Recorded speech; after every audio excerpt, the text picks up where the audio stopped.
Bueno, el ejercicio que estuvimos considerando la clase pasada, al final de la clase pasada, es esta topología de rectificador con diodo volante y carga resistiva inductiva.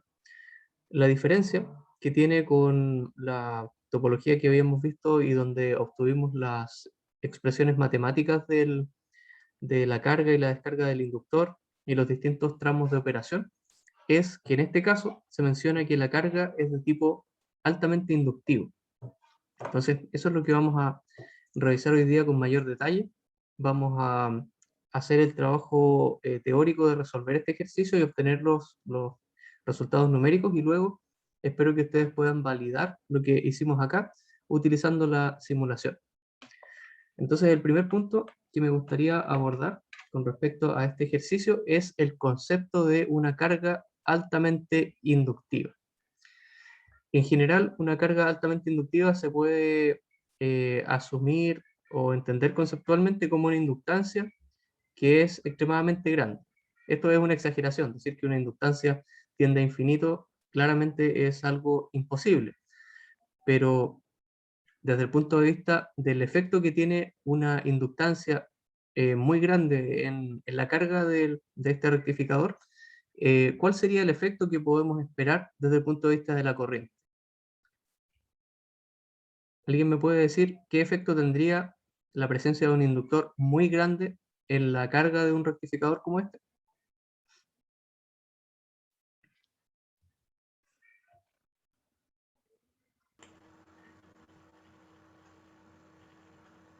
Que se elimina el ripple de la señal.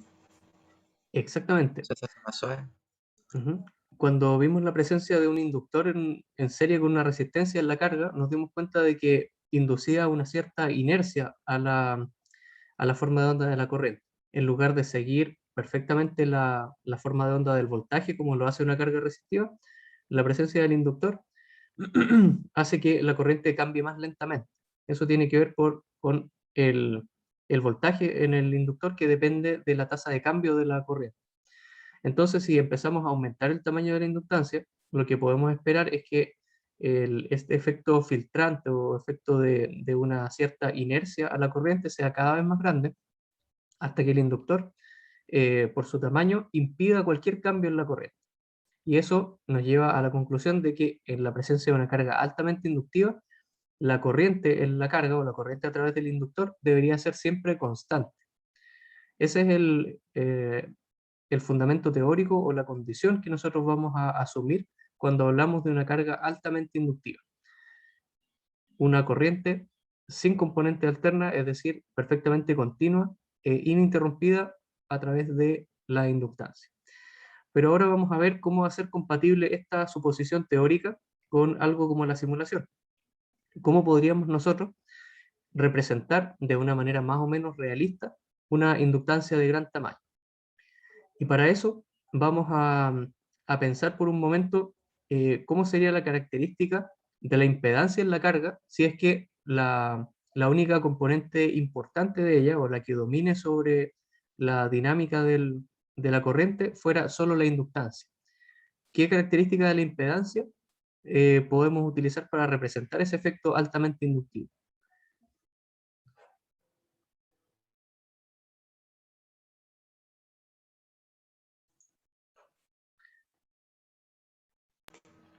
Disculpe, profe, ¿cómo era la pregunta?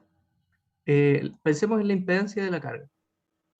La impedancia de la carga es una variable compleja donde tenemos la parte real, que es la resistencia, y luego una parte imaginaria. ¿Cómo es la parte imaginaria de esa impedancia en el caso de la inductancia? Ah, era WJL. Claro, J omega L, Sí, ¿cierto? sí. De esta forma compleja de la impedancia, nosotros hemos utilizado hasta ahora, por ejemplo, el módulo de esa impedancia, que sería R cuadrado más omega L cuadrado, pero también existe, y es importante para nosotros, el ángulo de la impedancia. Entonces, ¿qué pasa con el ángulo de la impedancia cuando la componente inductiva predomina mucho por sobre la componente resistiva? ¿A qué tiende este ángulo?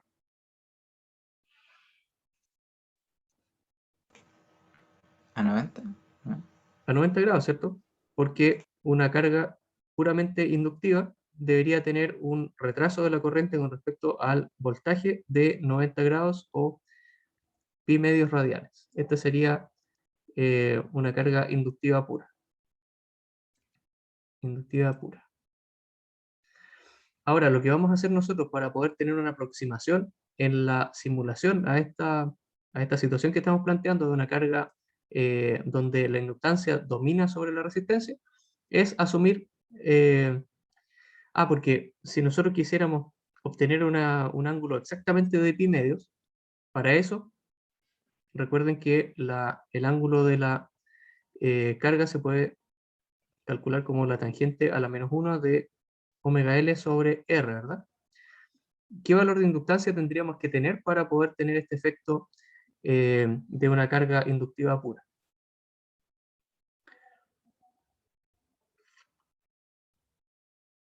Para que esto pueda ser igual a pi medios, la única solución es que el numerador acá, ya sea omega o L, tiendan a infinito. O sea, necesitaríamos aumentar indefinidamente la inductancia. Pero para evitar ese problema matemático, lo que vamos a hacer es una aproximación. Entonces, esta aproximación va a ser un ángulo de impedancia de la carga que sea una cierta fracción suficientemente cercana a pi medios para poder considerarla altamente inductiva.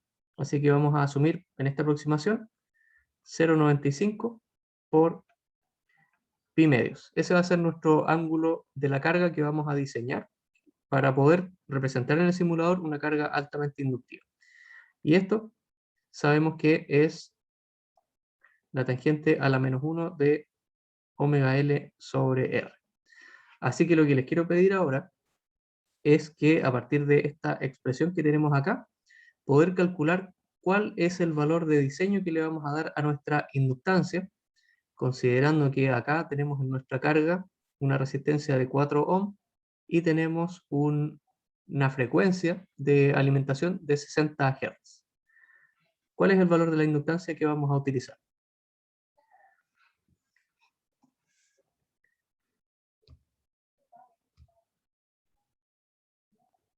A esto podemos aplicarle, por ejemplo, la función tangente. Así que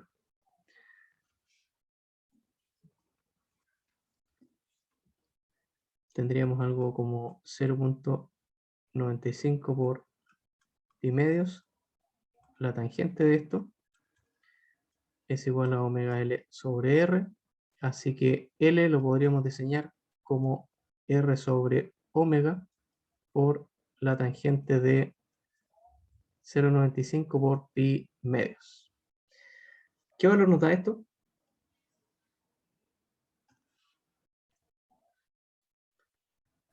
A mí me dio 0,85. No sé si estoy bien. 85. 0,85 Henry. Sí. Ya. ¿Alguien verifica este resultado? ¿Les dio lo mismo?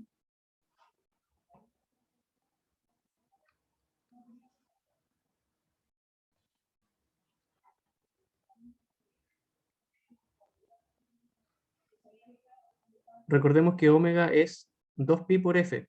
Hizo introdujo ese valor acá para omega.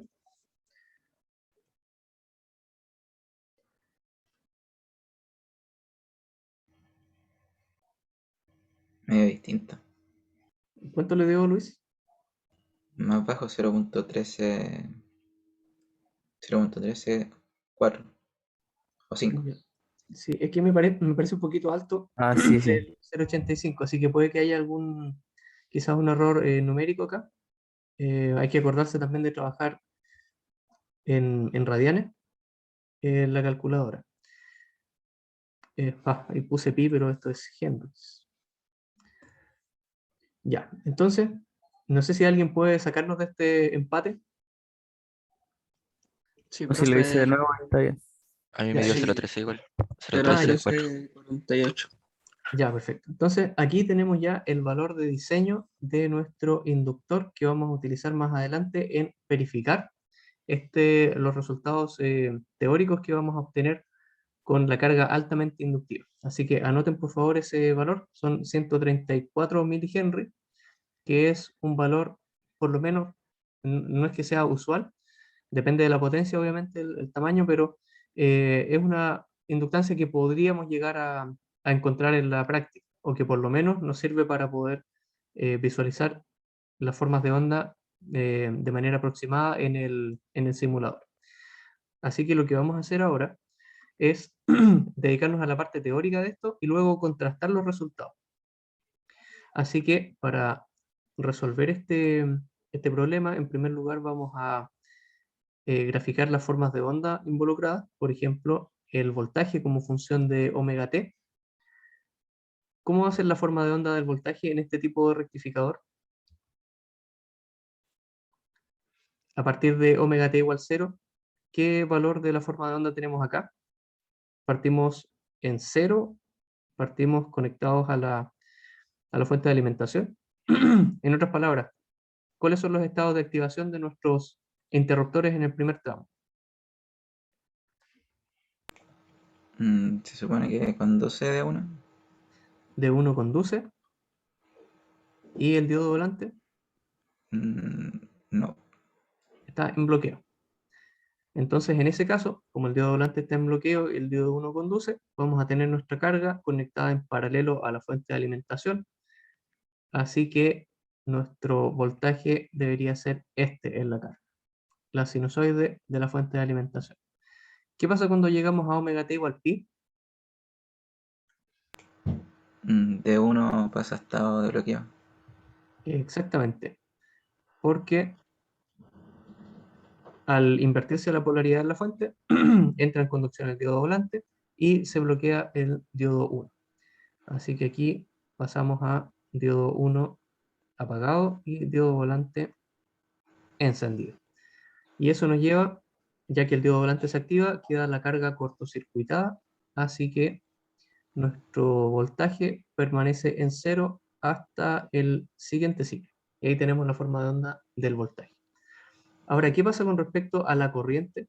¿Cuál sería la forma de onda de la corriente en la carga para esta situación de carga altamente inductiva?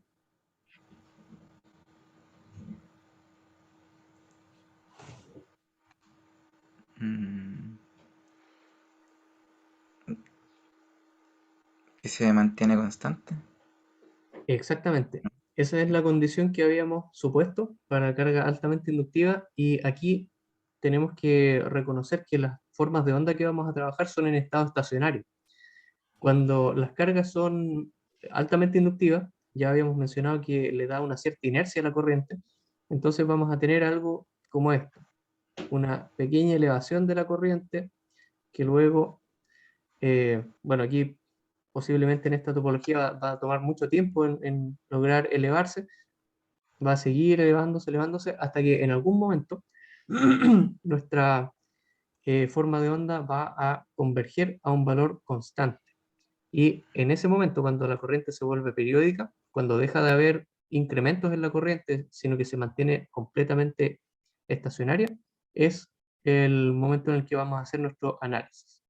Así que en condiciones de carga altamente inductiva y en estado estacionario, vamos a tener esa forma de onda para la corriente y su valor no va a ser otra cosa más que el valor promedio de la corriente en la carga.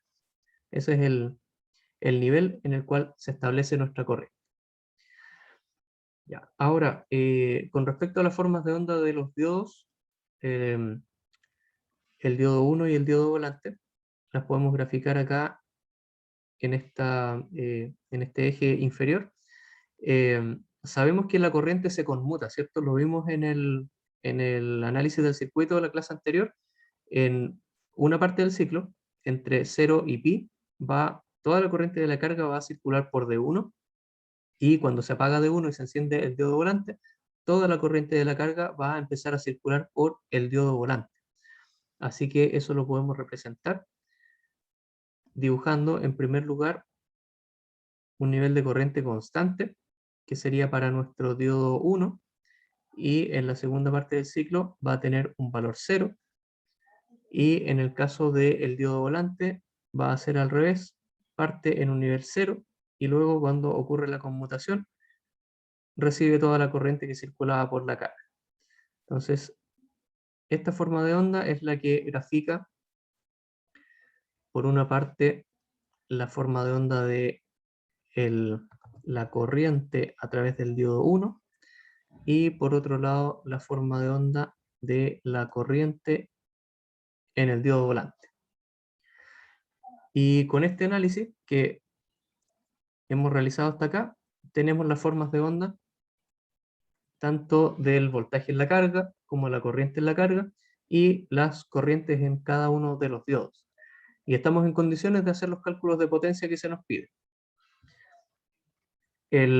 Bueno, no sé si hasta acá hay alguna duda. ¿Queda todo claro? ¿Cómo deducimos las formas de onda y los cálculos que hemos hecho hasta acá? Sí, profe. Ya, perfecto. Bueno, entonces lo primero que vamos a hacer es calcular la potencia absorbida por la carga y el factor de potencia en la entrada del rectificador. Bueno, ahora, ¿cómo podemos calcular la potencia absorbida por nuestra carga resistiva inductiva? ¿Cómo planteamos una expresión que nos permita encontrar la potencia activa promedio que se disipa en esta carga?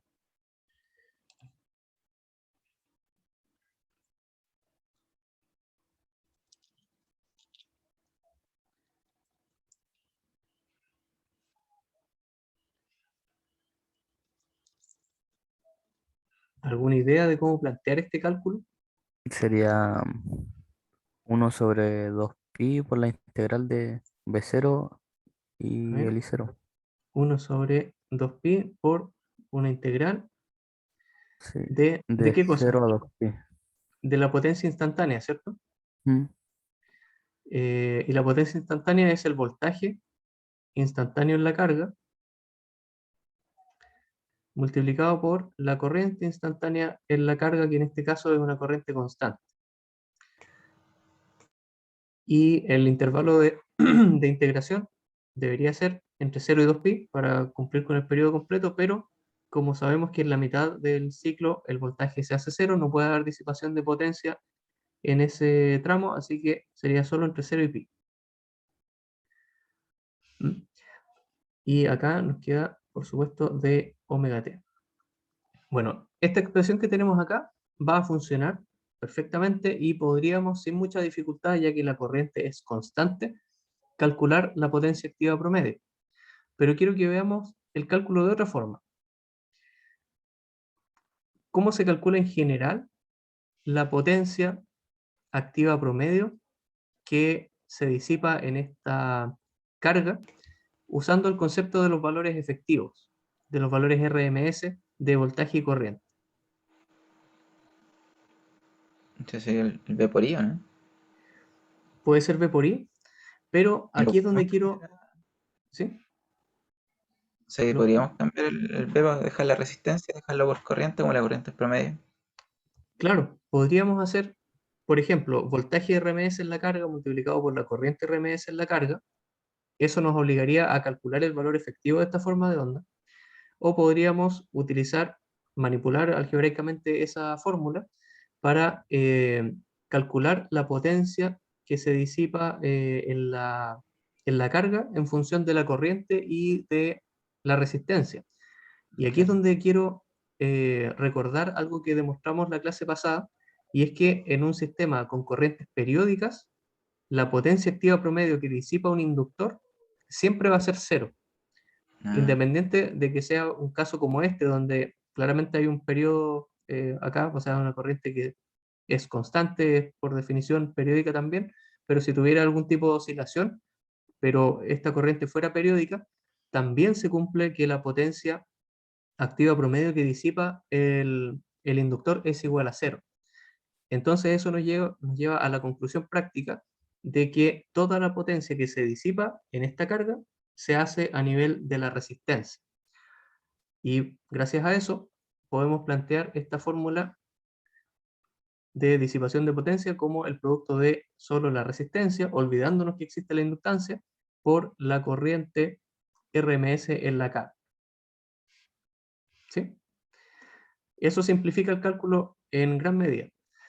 Ahora, este valor RMS de la corriente, nosotros podríamos plantear la fórmula para calcularlo, pero por definición, cuando tenemos una corriente constante, aquí lo voy a anotar, si la corriente en la carga es constante,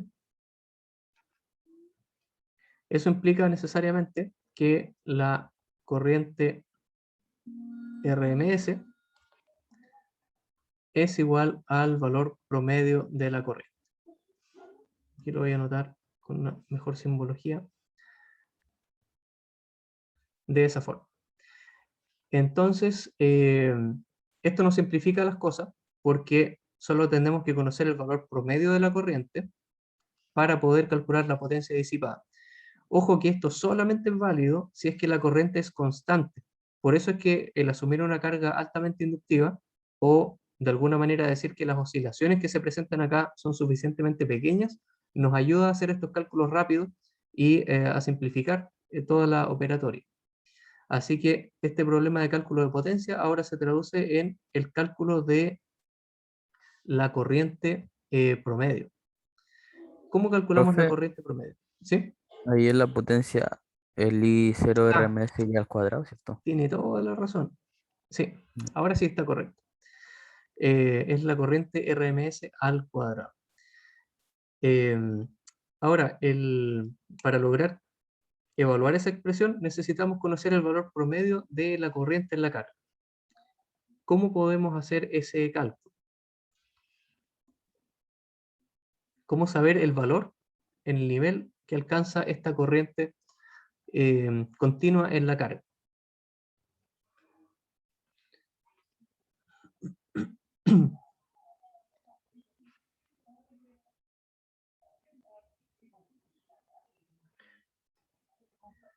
Bueno, aquí podemos recordar otra propiedad que vimos la clase pasada, y es que en estado estacionario, cuando tenemos una corriente periódica, el voltaje promedio en los terminales de una inductancia es exactamente igual a cero. Entonces, bajo esa propiedad que demostramos en la clase pasada, vamos a poder calcular la corriente promedio que circula por acá simplemente como el voltaje promedio en la carga, que generalmente es fácil de calcular, dividido en la resistencia.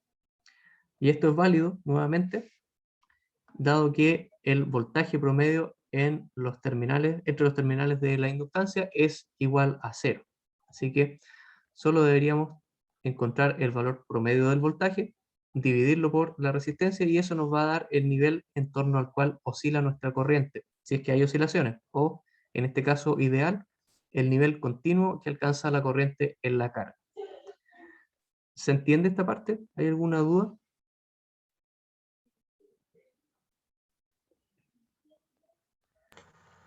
No, está bien, profe. Ujú. Ahora voy a hacer unos comentarios solamente para evitar confusiones. Esta fórmula de acá siempre va a ser cierta, independiente de que la corriente sea DC o que tenga alguna oscilación en la carga, porque se basa en el valor efectivo o el valor RMS. Sin embargo, esta consideración de acá solamente es válida cuando la corriente es constante, así que hay que tener cuidado. Y esta ecuación de acá, de que la corriente promedio la podemos obtener como el voltaje promedio sobre la resistencia en una carga resistiva inductiva, también siempre va a ser válido porque se basa en la propiedad general de que ante corrientes periódicas el voltaje promedio en el inductor es igual a cero. ¿Sí? Ya, muchachos, entonces nos queda, para poder lograr estos cálculos, encontrar el valor del voltaje promedio en la carga. ¿Cómo planteamos ese cálculo y cómo llegamos al resultado numérico?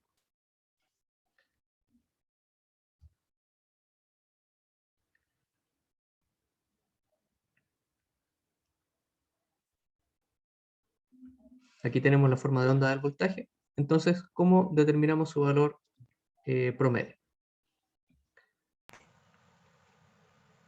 Eh, igual así como tomando el periodo y haciendo la integral. Ujú. Exactamente. El periodo es 2pi, ¿cierto? Sí, sí. La integral debería ser entre 0 y 2pi, pero sabemos que entre pi y 2pi vale 0, así que la vamos a plantear solo entre 0 y pi. Y la forma de onda del voltaje en este tramo es exactamente igual a Bs, por lo tanto va a ser Bm por el seno de omega t de omega t. Si reemplazamos acá algunos valores, tenemos, según el planteamiento del problema, una fuente de 110 volts RMS. Así que nuestro cálculo sería 1 sobre 2pi por 110 por raíz de 2, la integral de 0 a pi de el seno de omega t de omega t, y esta integral de acá sería entonces menos coseno de omega t evaluado entre 0 y pi, que nos da a su vez el coseno de pi es menos 1, así que queda 1 más coseno de 0, 0. Así que toda esta expresión debería ser, si es que no me he equivocado, ahí ustedes me corrigen si me equivoqué, sería 1 sobre pi por 110 raíz de 2. ¿Está bien o no? Sí, porque la clase, o sea, una de las clases igual la habíamos dicho que era BM sobre pi, creo. Sí, no me Sí, equivoco. ya lo habíamos deducido antes. Muy bien. Ahora, ¿cuánto da esto si lo vamos y obtenemos un resultado con decimales?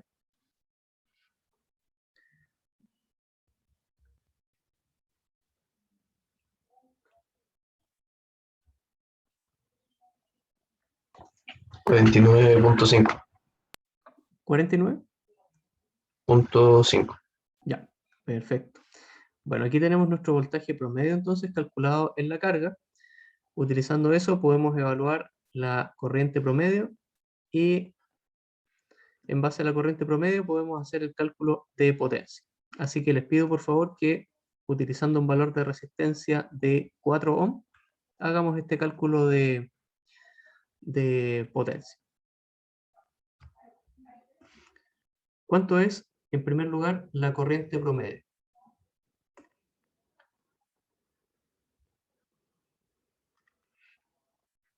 Aquí vamos a hacer un pequeño espacio.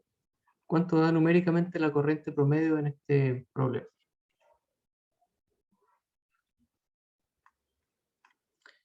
12.38.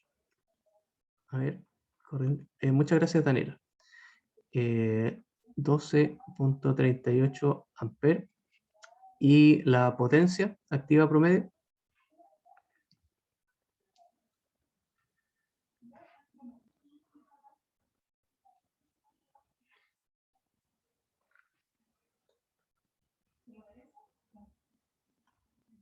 ¿Alguien tiene el resultado de esto? 613 watts. Sí, eso. 613. Ya, parece que hay consenso de que es 613.06. Bueno, dejémoslo en 613 watts redondeando un poco. Ya, aquí tenemos dos de los resultados importantes de nuestro problema. Tenemos la potencia absorbida por la carga. Tenemos también el valor de la corriente promedio, pero nos falta el factor de potencia en la entrada del rectificador. Eso vamos a tener que calcular ahora, el factor de potencia en la entrada del rectificador. ¿Cómo podemos evaluar este parámetro, este indicador?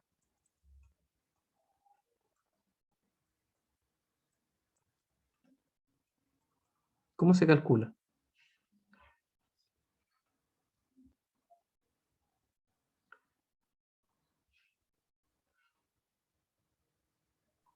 Potencia promedio dividida en potencia aparente. Exacto, potencia activa promedio, que ya lo tenemos, dividido en la potencia aparente. ¿Y la potencia aparente en este caso cómo la calculamos?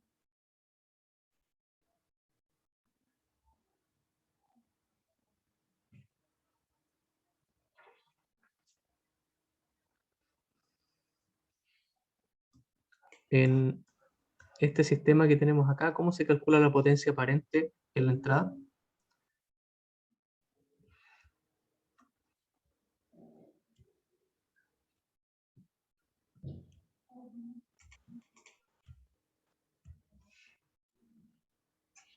Sería 110 por I0 promedio.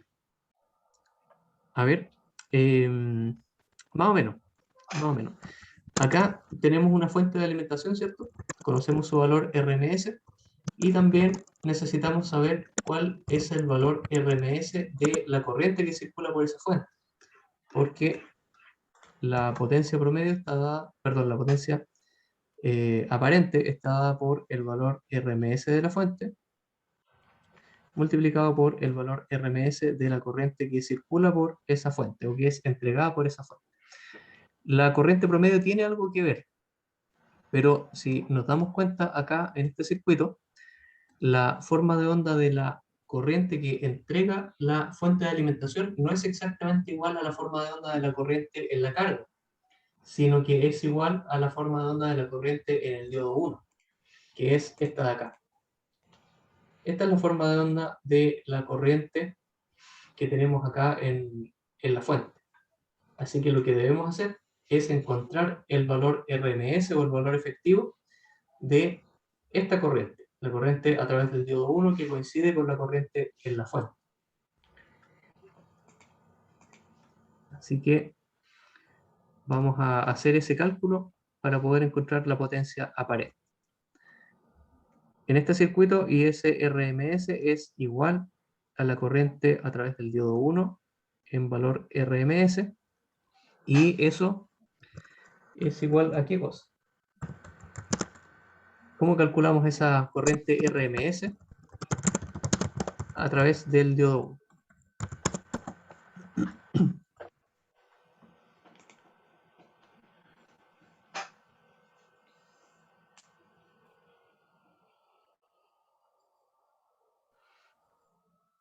¿Recuerdan cómo se calcula el valor RMS de una forma de onda periódica?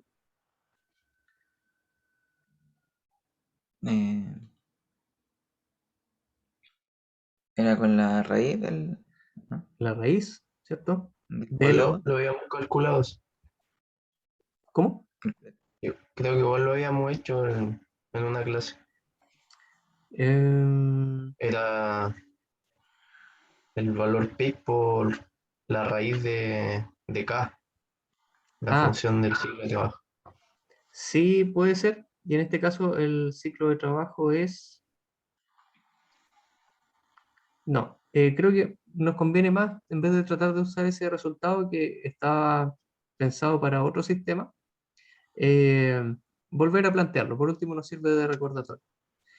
La raíz cuadrada del valor medio, que sería en este caso 1 sobre 2pi, la integral la planteamos entre 0 y pi porque en ese tramo tiene valores distintos de 0 nuestra corriente, y el valor al cuadrado de, en este caso, la corriente promedio, que es la que circula por nuestro diodo 1. Este valor de acá es igual a la corriente promedio. Así que esto por de omega t, y con eso podemos tener el valor RMS de nuestra corriente en el diodo. Es relativamente fácil de calcular porque este es un valor constante. Así que tendríamos nuestra corriente promedio multiplicada por esta integral, va a ser pi, por lo tanto queda 1 sobre raíz de 2. Ese entonces es el valor que va a alcanzar la corriente o el valor RMS de la corriente a través del diodo 1. ¿Qué valor numérico nos da esto? Por favor, si alguien lo puede calcular.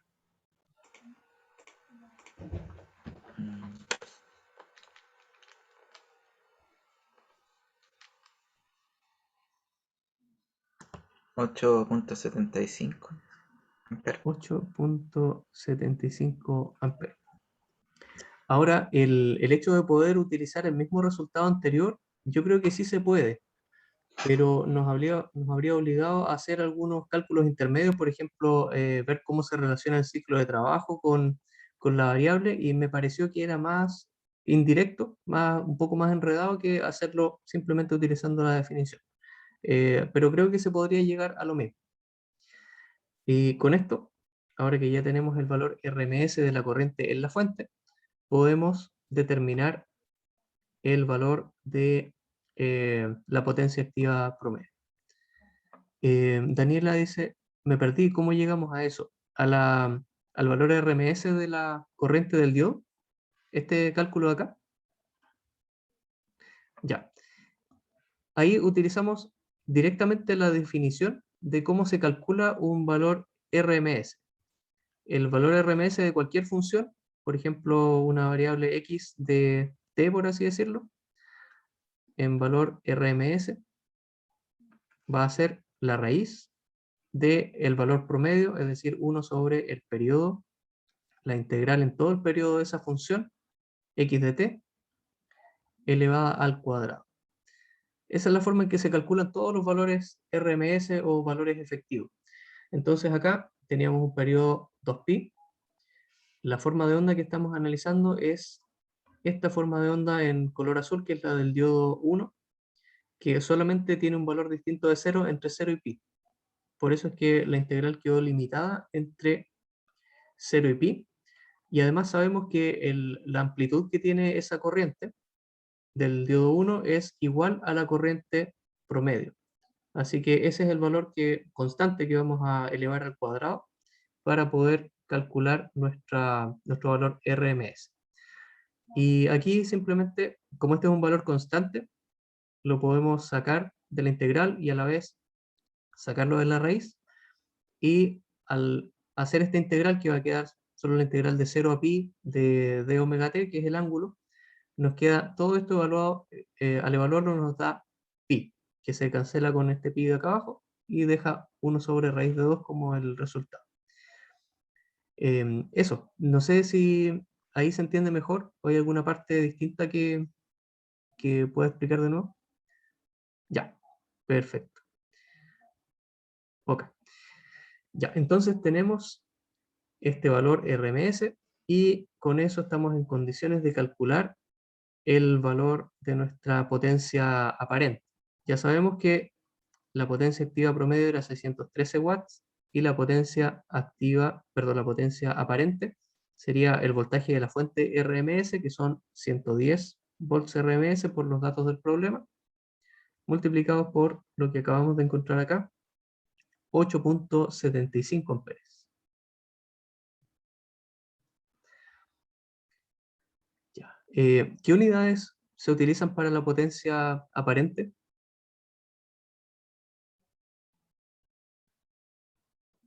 Volt-ampere. Volt-ampere, ¿cierto? Solo para recordarlo. Ya. ¿Y qué resultado nos da este factor de potencia?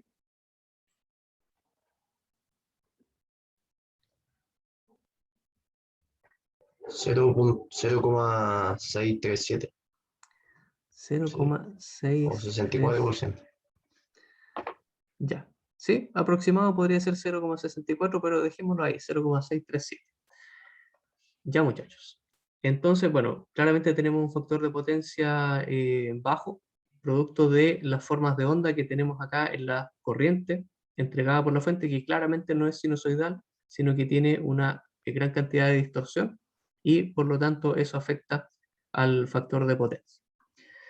Bueno, ahora que tenemos estos resultados, no sé cuánto tiempo nos queda poco tiempo, pero sería interesante que cada uno en PESIM pueda colocar los valores que acabamos de calcular, por ejemplo, nuestro valor de diseño de la inductancia para aproximar un comportamiento altamente inductivo, que sería 0,134 Henry, o puede ser un valor redondeado un poco superior, podría ser, por ejemplo, 0,2 Henry, eh, que nos daría un comportamiento altamente inductivo, pero en condiciones más o menos realistas, con una inductancia finita.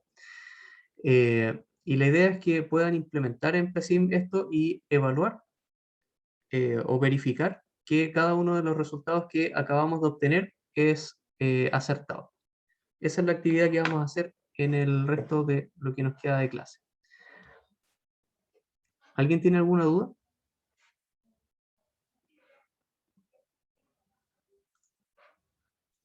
¿Todos tienen una simulación de PSIM de este circuito? ¿O no todavía? Sí, profe. Yo lo tenía de la clase pasada, así que cambié la inductancia nomás. Ya, perfecto. ¿Y le dio algunos de los resultados? Ahora tengo que ver si nos da el RMS, Ya, pero sí coincide con lo que habíamos visto hasta ahora. ya. ¿Le puedo pedir, por favor, que comparta su pantalla y nos muestre? Bueno, profe, al tiro. Ya.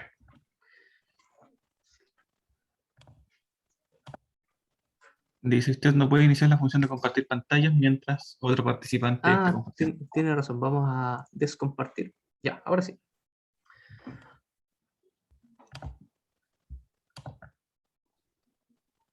Ya, voy a plotear el voltaje de salida, la corriente de salida, la corriente en nítido 1. Ah, pero creo que esto Sí, se de forma póngala por separada mejor. separado. Sí, para que se Sí, vea mejor. Ya. ya ahí tengo uno. Ahora tengo la corriente de salida.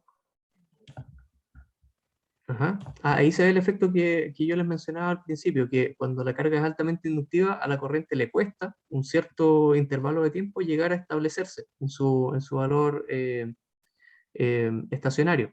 Así que siempre en los análisis, como los que hicimos ahora teóricamente, no estamos cerca del momento transitorio donde la corriente está cambiando, sino que nos ubicamos en los tramos donde ya está de manera periódica.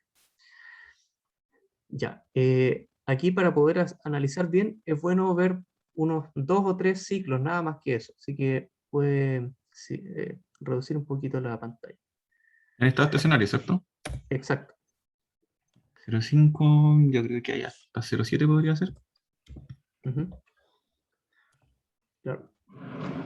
Ahora un truco, porque aquí esta frecuencia es de 60 Hz, entonces es complicada, no es como la frecuencia de 50 que uno puede decir que cada 20 milisegundos hay un ciclo, sino que es un número que no es exacto. Así que lo que podemos hacer es tomar intervalos de tiempo que sean múltiplos, por ejemplo, de 3 veces el periodo. Por ejemplo, 3 sobre 60 nos da 50 mili, pero elijamos unos 15 ciclos para empezar. 15 sobre 60 son 250 mili. No sé si puede colocar, por favor, en el eje X, eh, tal como usted limitó eso. El primer número puede ser 0,25.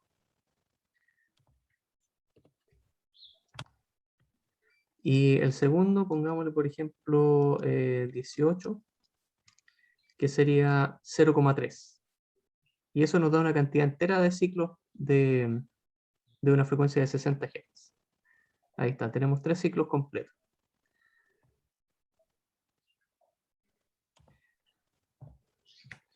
Ya. Y ahí tenemos los valores. Por ejemplo, el voltaje le dio 49,5. ¿Cuánto nos dio nosotros?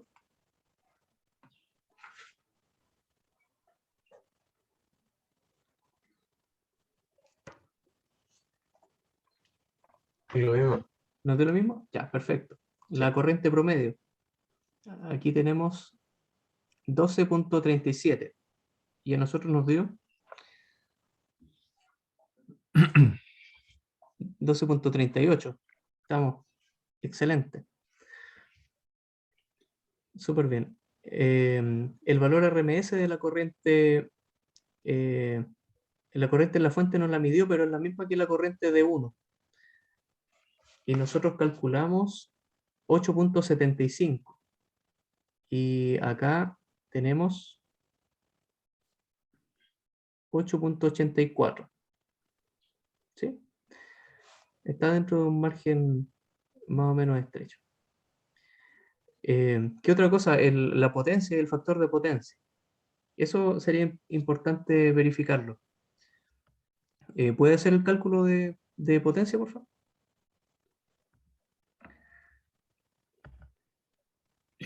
¿Cómo, profe? Para eso tiene que graficar en una misma ventana o en un mismo eje, tiene que graficar ¿Ya? el voltaje de la carga y la corriente en la carga. Ahí, por ejemplo, en el primero, Ya, usted le ya. pone añadir curva. No, en este mismo puede ser. Si es que me Sí, pesca así. ese sería un gráfico nuevo. Sí. Claro, ahí están las dos.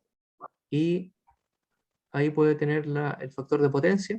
Ahí aparece 0.38. Y nosotros teníamos 0.30, o sea, 0.637 teníamos nosotros. Y acá sale 0.638. O sea, estamos bastante bien. Claudia aquí menciona algo importante. Igual se comprueba que el valor RMS es igual al valor medio. Eso es importante porque pese a que este caso es aproximado, tenemos oscilaciones claramente en la corriente, pero de todas maneras se cumple a grandes rasgos la aproximación que nosotros hicimos de la carga altamente inductiva, lo cual de alguna manera soporta el hecho de que nosotros hagamos esta aproximación. Y por último, la potencia activa, ¿aparece por ahí? La potencia activa aquí.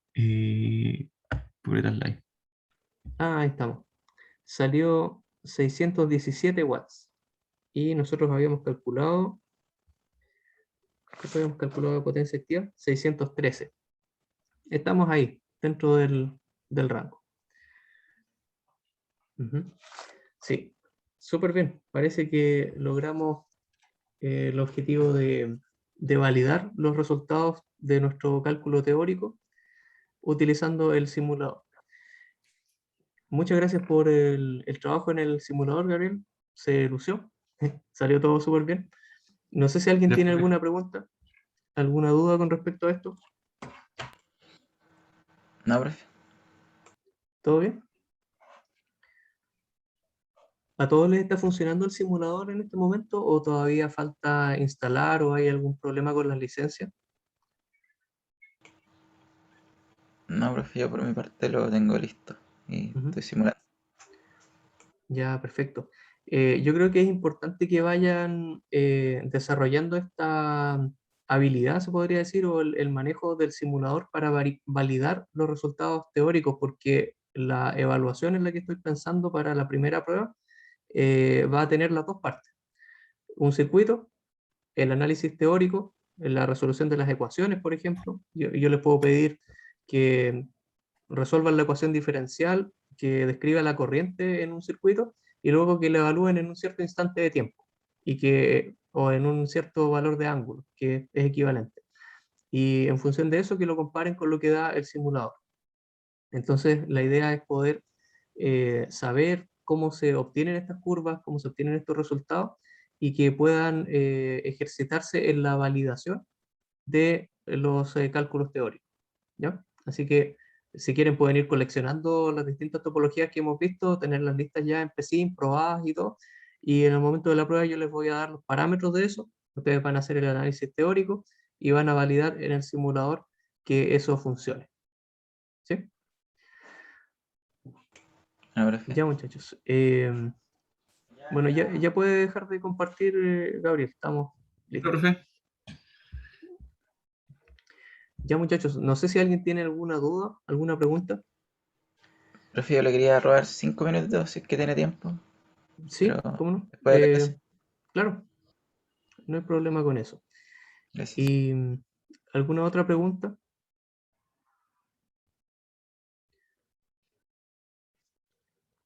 Ya muchachos, entonces por hoy vamos a quedarnos hasta acá. Nos quedan algunos minutitos, pero no alcanzamos a hacer mucho, así que yo prefiero que dejemos la clase hasta acá y el próximo martes vamos a ver una nueva topología y seguir con la misma metodología. Vamos a ver el análisis teórico primero de las formas de onda, algunas indicaciones para hacer cálculos con esas formas de onda y si nos queda tiempo podemos hacer una simulación en PSIM. Así que muchas gracias por su asistencia el día de hoy. Han hecho un buen trabajo. Así que nos vemos la próxima semana y que descansen el fin de semana. Luis, usted se queda para que... Vale, profe, gracias igual. Nos vemos. Chao, profe. Bueno, muchachos, que estén muy bien. Profe, profe.